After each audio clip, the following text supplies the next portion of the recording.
It is said among scholars and elders alike that Surah Al-Jinn from the Holy Quran is not to be recited repeatedly, especially by women, and that it is best avoided after Asr prayer, for it speaks directly of the jinn, the unseen beings that walk this earth alongside humans, invisible yet watchful.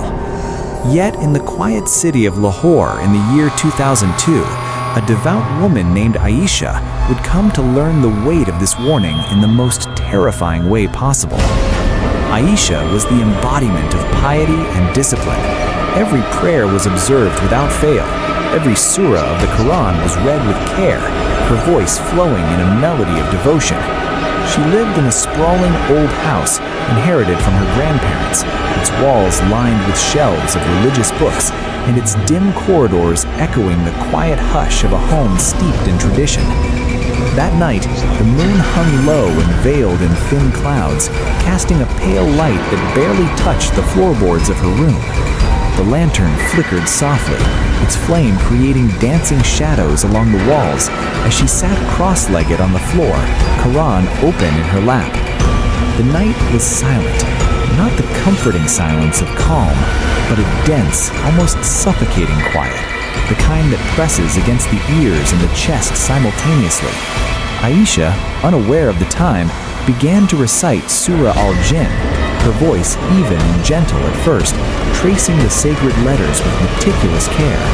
She did not pause, and the words seemed to float through the room, hanging in the air as though lingering there deliberately. Then came the first sign that all was not as it should be.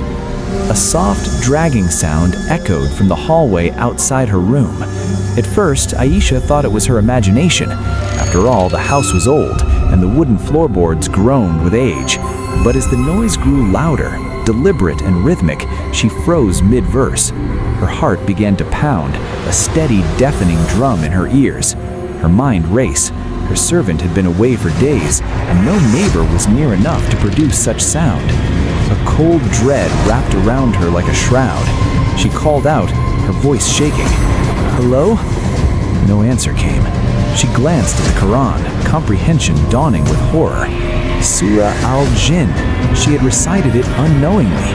A shiver ran down her spine, crawling like icy fingers over her skin.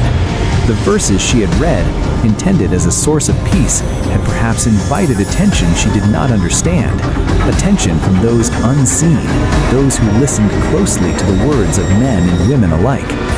The dragging sound grew closer, deliberate now, deliberate in a way that spoke of intent. A faint blue light began to seep under her closed door, flickering and shifting in unnatural rhythms. It pulsed, casting eerie shapes along the walls, almost as if the shadows themselves had life. Aisha's breath caught in her throat. She wanted to scream, but her voice felt swallowed by the night, absorbed by the oppressive presence pressing against the thin veil of her reality. The floor beneath her trembled. The lantern shook violently, its flame quivering like a trapped creature. She shut her eyes tightly, praying silently, but the fear was too tangible, too heavy.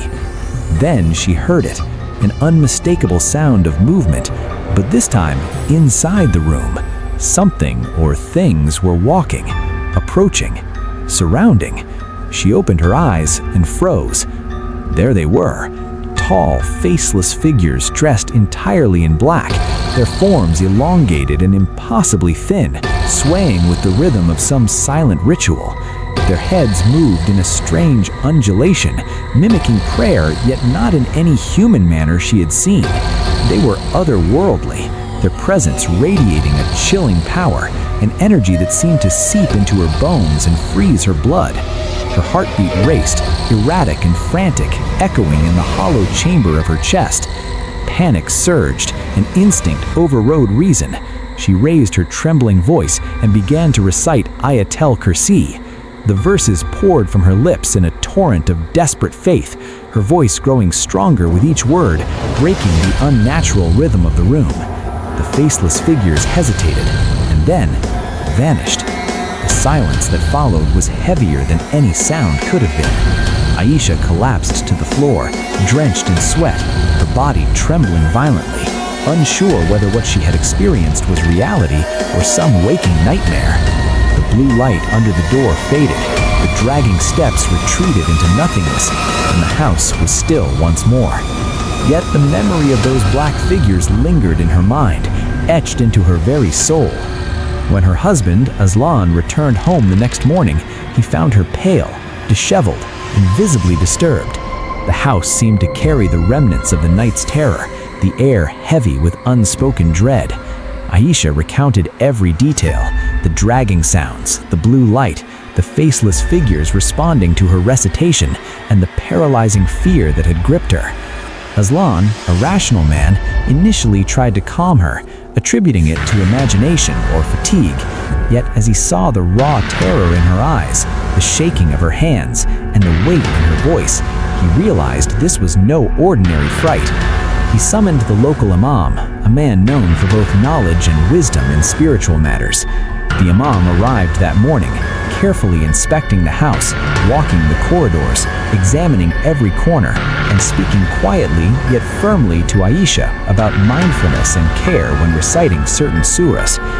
He explained that Surah Al-Jinn, when recited unknowingly or repeatedly at improper times, could attract attention from righteous jinn, beings who, while not necessarily malevolent, are drawn irresistibly to the sacred words of the Quran. Such entities can be overwhelming to humans unprepared for their presence. The imam performed subtle protective rituals, prayed extensively, and offered guidance to ensure Aisha's spiritual safety. After that day, the strange sounds and eerie shadows did not return, yet the memory of that night never faded. Aisha would often sit in quiet reflection, her mind returning to the blue light, the shaking floor, and those black figures with faceless heads swaying rhythmically. She wondered what might have happened had she continued her recitation, if fear or curiosity had pushed her further. The answer, she knew, was too dangerous to imagine. Even years later, the terror lingered in her dreams, morphing into silent shadows in the corners of her bedroom, dragging footsteps echoing in the hallways of her mind. The house, once a place of comfort and devotion, had become a reminder of the delicate balance between the seen and the unseen, a chilling testament to the power contained within the sacred words of the Quran. Faith, she realized, was both shield and warning, a reminder that some knowledge, though holy, demanded respect, vigilance, and timing. Surah Al-Jinn was not evil, but it was potent, a bridge between the world of humans and the unseen realm, and if approached unwisely, the consequences could be terrifyingly immediate. Aisha never recited Surah Al-Jinn again without guidance. She doubled her prayers, fortified her home with protective verses, and became an advocate among women in her community, cautioning them with a sincerity born of personal experience.